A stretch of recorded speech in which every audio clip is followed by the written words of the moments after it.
Medicine Department, and we'll be discussing about the nuclear medicine facility. My name is Mahfouz Alam, and I am medical physicist in nuclear medicine department. Today my topic is radiation safety in nuclear medicine department. This is my presentation layout. First, introduction to facility. Nuclear medicine में जो हम nuclear medicine diagnostic test perform कर रहे हैं, इसके लिए जो radio active isotope use करते हैं वो टेक्नीशियम 99 है। इसके अलावा अदर सोर्सेज जो हम क्यूसी पर्पस के लिए यूज़ करते हैं उसमें कोबाल्ट 57 और सीरियम 137 की सोर्स है। टेक्नीशियम 99 जनरेटर होता है हमारे पास, जिससे हम डेली बेसिस पे ल्यूट करते हैं टेक्नीशियम 99, और इसके ट्रांसपोर्ट टाइप जो है वो टाइप है येलो 2 है। This is top layout of nuclear medicine department. इसमें controlled area and supervise area colour mention है, इसके अलावा इसमें कलर नहीं है, वो जनरल पब्लिक एरिया है। Controlled and supervise area define कर चुके हैं नेक्स्ट प्रीवियस लेक्चर।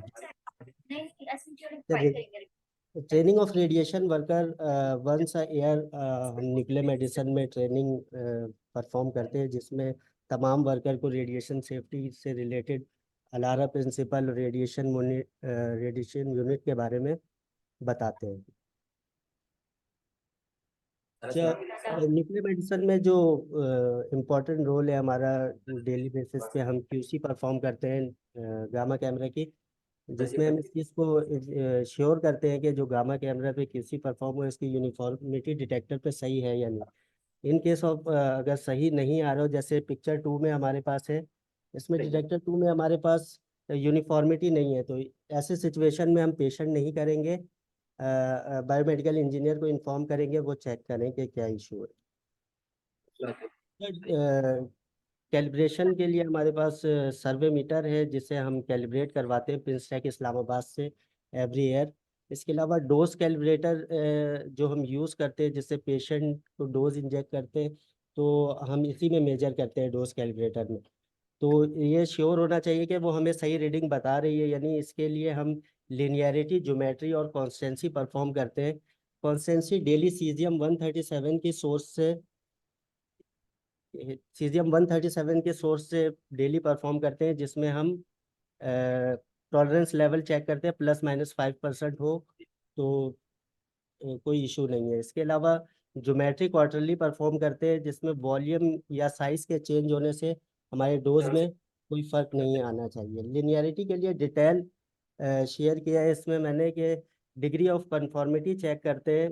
इस तरह हमने ये टेबल है हमारे पास, इनिशियल डोज हमने 5.47 MCI ली, और क्योंकि टेक्नीशियम की हाफ लाइफ 6 आ रहे हैं, तो 6 घंटे बाद इसकी एक्टिविटी हाफ हो जाती है, तो लास्ट में हमारे पास एक्टिविटी 2.758 मीन्स के ये हाफ हुआ है, और ये हमें सही रीडिंग दे रहा है। और इसकी लिनियरिटी को चेक कर लेते हैं इस ग्राफ में हम, कि इसमें परसेंटेज ऑफ डेविएशन जो है ±5% है, तो एक्सेप्टेबल। इसके अलावा radioactive waste management program, जो कि न्यूक्लियर मेडिसिन में हमारे पास जो भी वेस्ट कलेक्ट होता है स्कैनिंग रूम से और हॉट लैब से, वो नॉर्मल वेस्ट नहीं होता, रेडियो एक्टिव वेस्ट है। इसके लिए जो भी टेक्नोलॉजिस्ट या पोर्टर है, वो under the supervision of medical physicist इस वेस्ट को वेस्ट रूम तक पहुंचाते हैं, और प्रॉपर सर्वे के बाद इसे waste proper decay and delay के लिए वेस्ट रूम में स्टोर कर देते हैं। जब वेस्ट हमारे पास जो निकलता है रेडियो एक्टिव वेस्ट में, एक ये कि पेशेंट से रिलेटेड जो वेस्ट निकल रहा है, इसमें वाइल सिरिंज है, पेशेंट कैरोला है, इसके प्रॉपर सरफेस पे और 1 मीटर सर्वे के बाद हम इस लेबलिंग के बाद वेस्ट रूम में स्टोर कर देते हैं। उसके 3 महीने बाद हम इसे as a normal waste discard करते हैं, 3 महीने से पहले नहीं करते। सेकेंड, जो जनरेटर टेक्नीशियम 99 जनरेटर बताया मैंने, ये जनरेटर एवरी 15 डेज में हम टर्की की कंपनी है मॉन्डोल, वहाँ से मंगवाते हैं, तो 15 डेज बाद हम इसे यूज़ नहीं करते, तो इस जनरेटर को हम वेस्ट रूम में स्टोर करते हैं, और आफ्टर 6 मंथ PNRE के गाइडलाइन के मुताबिक हम इन्हें इंजीनियरिंग डिपार्टमेंट दे देते हैं, और वहाँ से रिसीविंग स्लिप हम रिसीव करेंगे। इसके अलावा थर्ड में ये हमारे पास रेडियो एक्टिव डिस्पोजल में जो सोर्सेज हम यूज़ कर रहे हैं, कोबाल्ट 57 या सीजियम 137 की सोर्स, अगर वो हमारे क्यूसी के लिए सफिशिएंट ना हो तो इन सोर्सेज को हम कैडअप में डिस्पोज करते हैं और वहाँ से हम सर्टिफिकेट रिसीव कर लेते हैं। ये सर्टिफिकेट लगाया हुआ है मैंने। सेफ्टी कल्चर में पेशेंट सेफ्टी के लिए हम जो टेक्नीशियम 99 इल्यूट कर रहे हैं, इसमें हम इम्प्योरिटी चेक करते हैं मॉली ब्रेक थ्रू ये डोज कैलकुलेटर से। इसमें हम इस चीज़ को श्योर करते हैं कि जो पर MCI ऑफ टेक्नीशियम में मोलिब्डेनम की वैल्यू लेस देन 0.15 हो तो एक्सेप्टेबल है, अगर इससे ज़्यादा हो तो हम पेशेंट को इंजेक्ट नहीं करेंगे। और IAEA के रिकमेंडेशन ये है कि अगर 0.038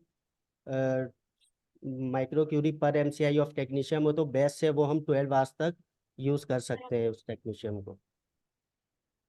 डोज एडमिनिस्ट्रेशन में न्यूक्लियर मेडिसिन में हम डिफरेंट डायग्नोस्टिक टेस्ट परफॉर्म कर रहे हैं, जिसमें हम PNRA की गाइडलाइन और European association of nuclear medicine और society of nuclear medicine of molecular imaging, इनके गाइडलाइन को फॉलो करते हैं। और जो हम SIUT के प्रैक्टिस है ये हाईलाइट कर दिया है मैंने। एरिया सर्वे परफॉर्म करते हैं हम ट्वाइस अ डे, मॉर्निंग में बिफोर पेशेंट एंड इवनिंग में आफ्टर पेशेंट। अगर किसी एरिया में ज़्यादा एक्टिविटी आ रही हो मॉर्निंग के लिहाज से तो हम उस एरिया को डिकंटेमिनेशन करते हैं। और ये प्रॉपर लेबलिंग की भी है कि ए है हमारा वो फिजिसिस्ट रूम है, तो इसी तरह हम रजिस्टर में मेंटेन करते हैं। In case of any fire emergency रेस को फॉलो करते हैं हम। इसके बाद further more RPO, nuclear physician और हेड ऑफ द डिपार्टमेंट को इन्फॉर्म करेंगे, और जो भी इंसिडेंट है वो PNRA को रिपोर्ट करना होता है।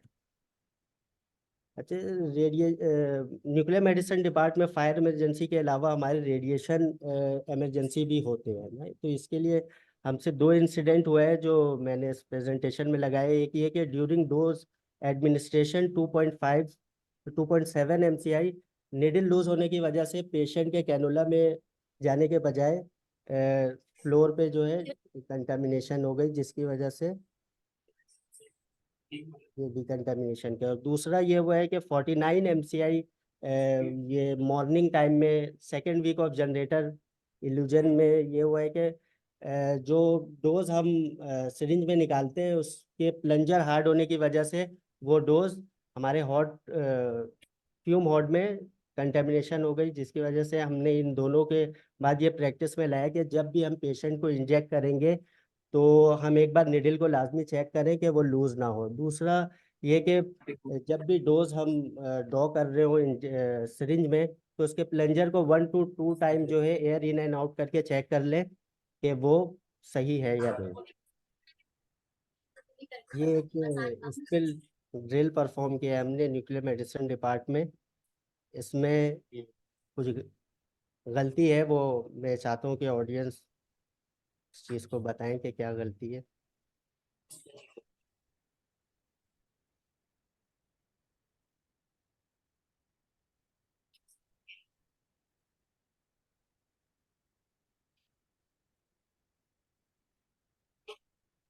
तो बेसिकली स्किल बता रहे हैं फायर होगा नहीं ऐसा एक डेमो टाइप वीडियो बनाइए।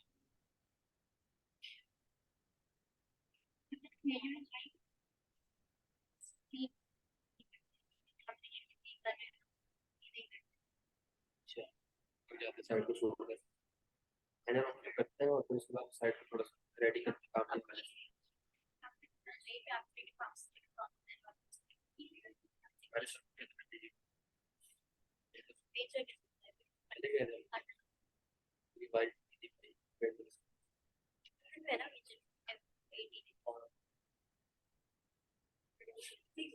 के बाद में कैसा साइड शूट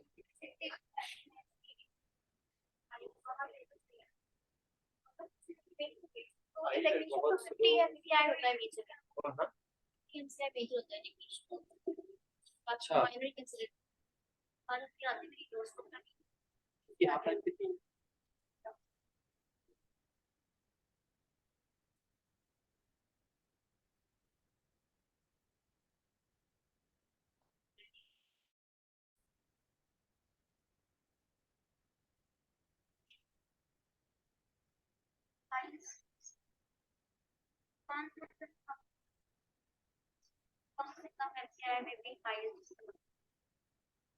यहाँ पर ज़्यादा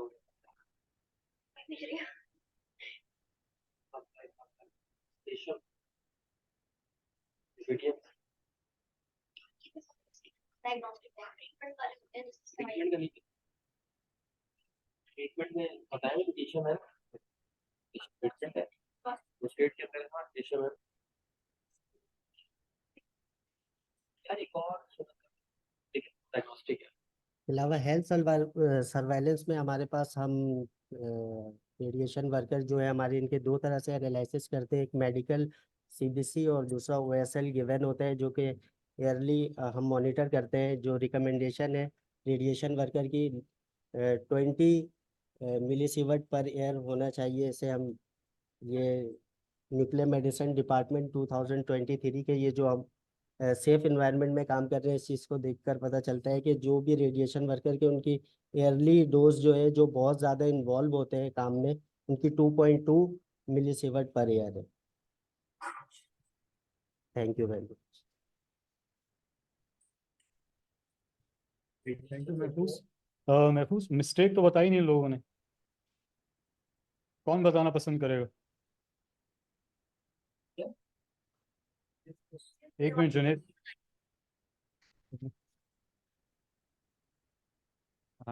आपने इसमें ना रेडिएशन